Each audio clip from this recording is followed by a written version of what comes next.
Coming up on the Grid Gaming today, we're going to talk, well, at least I'm going to talk about some Watch Dogs, and Greg's going to let us know all about what he's going to be doing at E3 this week. And Aaron found a game that's a mix of my two favorite games, and Josh the intern is playing Wolfenstein as we speak, and we'll be talking about that in a little bit. It's all coming up now on the Grid Gaming. Oh, stop it! It was time for holiday shopping. This option for had great control, but I do like it. Everyone's in jeopardy. It's legit.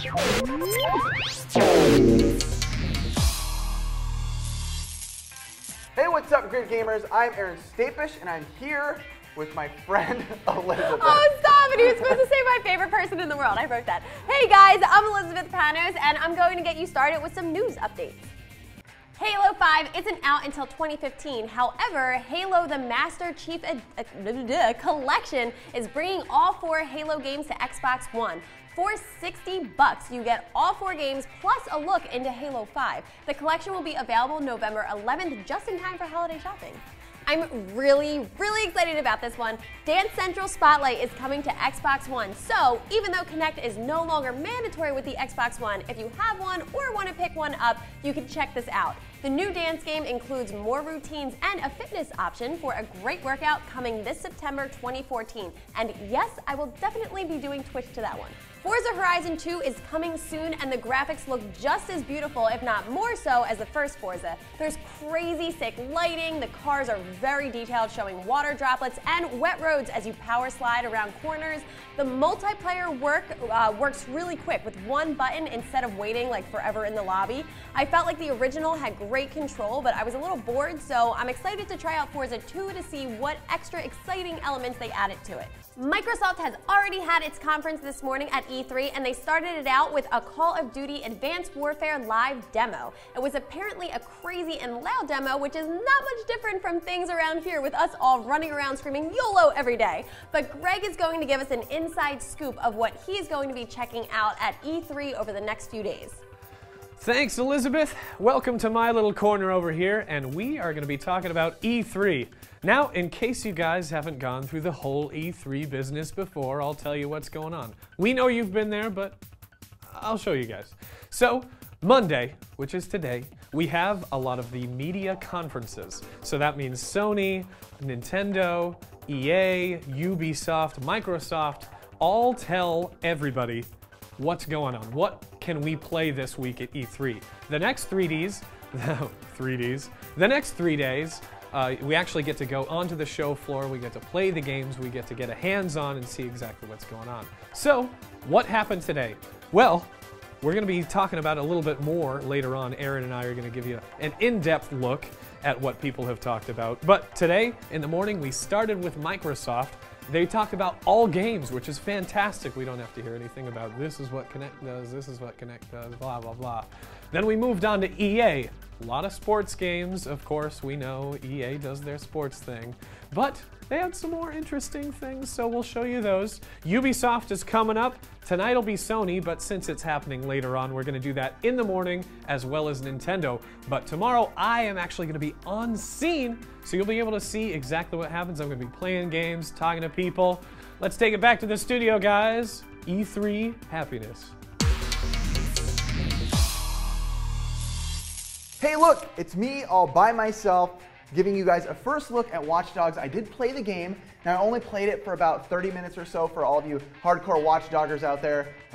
Just let's see if I got the same input as you guys did from the game. But basically, if you guys didn't know, Watch Dogs was released on May 27th this year by Ubisoft, and it was Ubisoft's biggest selling game of all time. So right off the bat, whether you liked it or not, it did really well for the console. It's an open-world action-adventure game that had tons of hype building around it for the longest times. I know I have so many friends that were tweeting about it and Facebooking about it. Is that a thing, Facebooking? I don't know. But yeah, we've been talking about it for a while, and basically what the game is, you play as a guy named Aiden Pierce who is seeking revenge for your niece's death. In one of the opening scenes, your niece does die because there was a trick being played on you, and obviously it went a little too far. The main objective in the game, though, is basically to get into the CTOS centers and control the hyper city of Chicago. I know that nowadays in this world, I can only imagine what would really happen if that kind of thing really happened, because there is so much connectivity in the world with everything we do. I don't know if it's possible for any of us to really do anything in life now without being connected to some sort of hub, main source in the world. So I don't know, it's kind of scary. But yeah, you can also choose to play either with the law or against the law. I know most people choose to be against the law because a lot of games are more fun that way.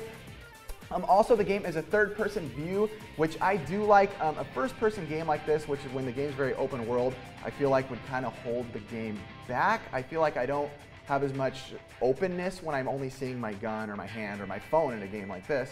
But the graphics is something to talk about. I know just from looking at the game is beautiful. It gives like a serious sense of realism. You're totally immersed in the game. Also, I noticed some cool like bokeh effects and like sunshine rays. I know a lot of games are doing that now, but I've always been a kind of a sucker for really nice bokeh effects, so I think it's really cool in that way. And another thing about the game, besides the actual gameplay, if you guys didn't know what happened with this earlier, hacking galore with the game, people's codes getting banned, access keys. So the game, this whole hacking thing about this game is coming into real life. So, but you guys need to check out the game. I highly recommend it. I will be playing it more again, probably on Twitch. So make sure to find us at Twitch at The Grid Gaming Live. See you guys.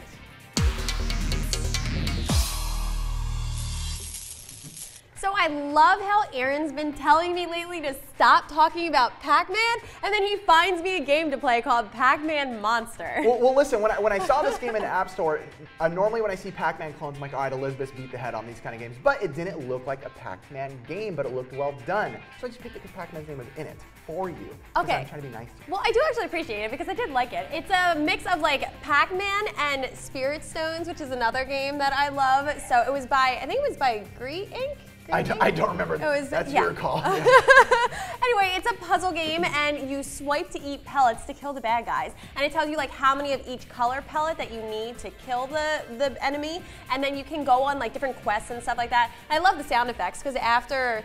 Yeah, the game definitely keeps the sound effects true to what Pac-Man was, but kind of upgrades them, gives them a little bit more of a full sound. Yeah. Also in the game, what I liked is, like she said, it's a puzzle type game. So the fact that it has different elements for a Pac-Man game, like you play as the ghost, like Blinky and Pinky and Pac-Man. So it has like a good sense of a new adventure, I guess you could say, for being such an old style of a Pac-Man game. Right, but they still keep like a lot of the same things. Like if you get a bigger dot, then you can still eat the ghost as you're swiping your pellets. Got it. And yeah, and that's exactly what I just said. Yes, but I was actually impressed with the game. I do recommend you guys get it, especially if you like puzzle type games. The game is interesting to me. Like I said, the fact that you can do so much building in between levels to me was kind of cool for this type of game. But that's our opinions, so you guys give us yours and let us know if you are gonna try it or if you want to try it. If you think we're stupid for even playing it, let us know.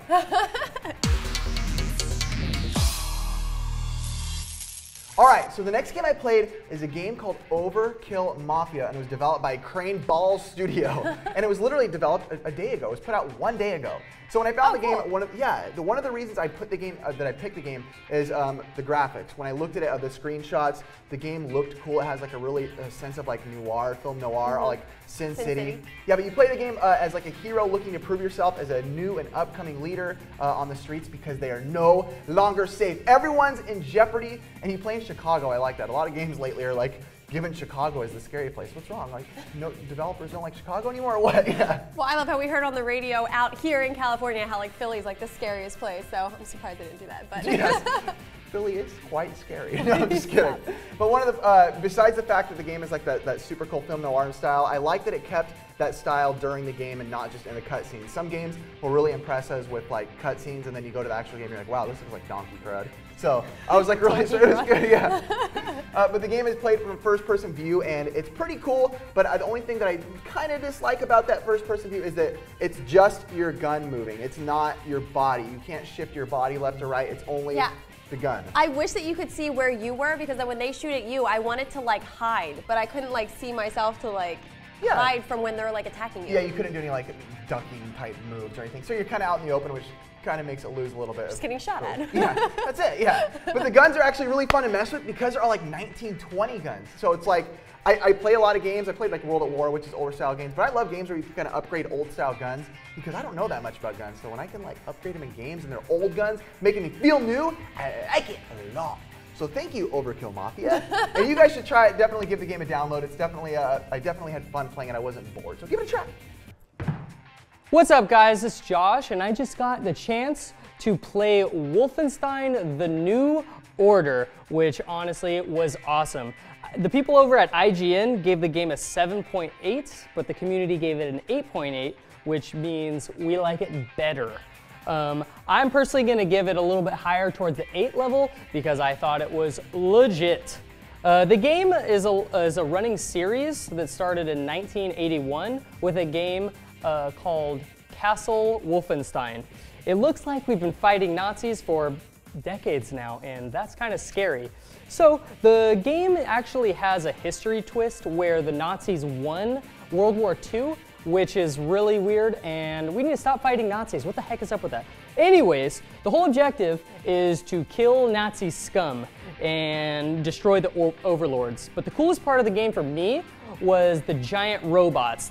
They're ridiculous. They have laser guns, and there's these robot dogs that go and they just like destroy you. But anyways, there's a lot of gore in the game, so if you like gore, this is the game for you.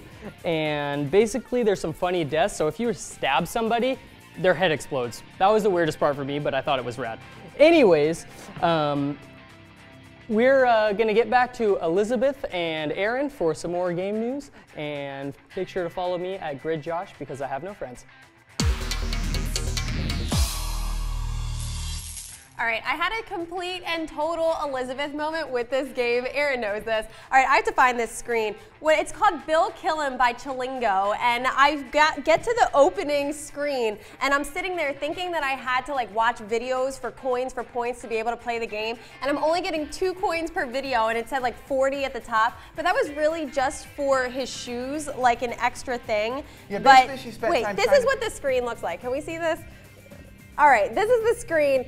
It totally looks like that you have to do something before you start playing, but no, apparently all you have to do is push this button and you can just start playing. It's one of those games where it tells you a lot. This game, I will say, it's an amazing game of side-scrolling. Oh, it's so cool. Yeah, it's a side-scroller, 8-bit style, definitely a retro feel, but does it very well. But it is one of those games that will remind you constantly that you need coins for things. So it did try to force her to get coins a lot, which kind of confused her. And she thought like every 5 minutes, she's like, this game is making us get where we got to get coins every 5 seconds. And I'm like, chill out, you can just push this button. No, you didn't know either. That's a lie. Aaron's like, no, I guess you can't just play it. Something's wrong with it. You just can't play that one. And then I'm the one who just was like, oh, you just push a button. And he's like, okay. Did she just call me a liar? Yeah, I did. In front of everybody? I did. Because you totally... Really? You're going to cry. No, I don't Aaron, cry. Stop. Big boys don't cry. Yeah, so hey, but definitely, guys, if you guys like side-scroller games, definitely a high recommended game. Fun, fast-paced, in your face. Go get it. Bill 'em, kill 'em, people.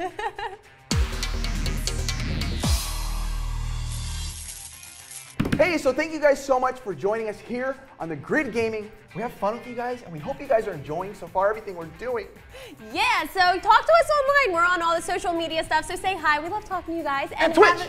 Oh yeah, and watch us on Twitch. Yeah, hang out and walk me through stuff. Like when we play Watch Dogs, walk me through it. So have a good morning, day, evening, night, whatever time it is for you. Can we do a handshake or no? You're gonna Nope. See you guys later.